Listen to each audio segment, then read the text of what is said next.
Environ 300 experts ont répondu présents au Forum international sur la paix et la sécurité en Afrique, ouvert lundi à Dakar. Selon le Premier ministre sénégalais, en matière de sécurité, un diagnostic sans complaisance s'impose. La situation dans le continent demeure certes plus que jamais préoccupante.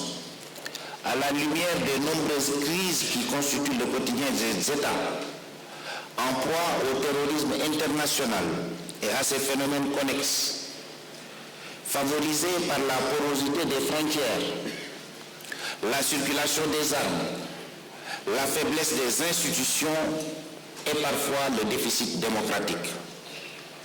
Ces facteurs dominants ont d'ailleurs relégué au second plan les crises interétatiques qui restent néanmoins d'actualité. En effet, aux enjeux de la consolidation de la paix sont venus se greffer ceux de la péjoration climatique et des pandémies, avec l'apparition récente de l'épidémie à virus Ebola en Afrique de l'Ouest. De nombreux observateurs estiment que l'Afrique s'approprie heureusement de plus en plus sa propre sécurité. La présence de forces africaines sur différents théâtres d'opération en est la preuve. Aujourd'hui, les premiers acteurs de la sécurité en Afrique, ce sont les États africains, ce sont les armées africaines, ce sont les organisations africaines.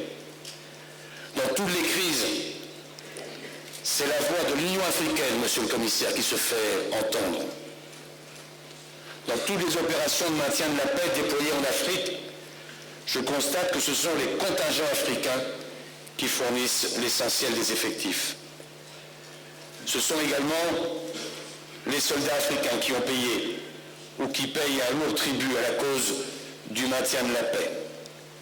Je pense aux sacrifices consentis par la mission de l'Union africaine en Somalie, la MISOM.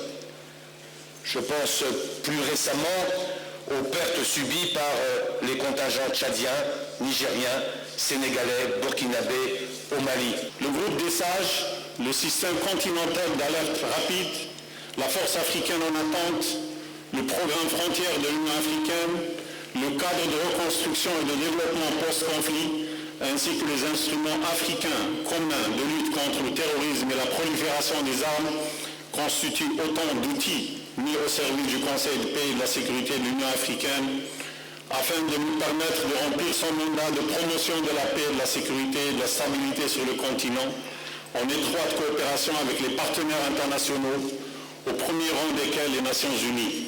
Face aux menaces, les pays africains doivent s'inscrire dans une démarche de partenariat, de solidarité et de coopération. Les pays confrontés à des conflits et autres activités de terrorisme transfrontalier sont aussi invités à gérer les problèmes de sécurité plus de manière collégiale à l'échelle régionale que nationale.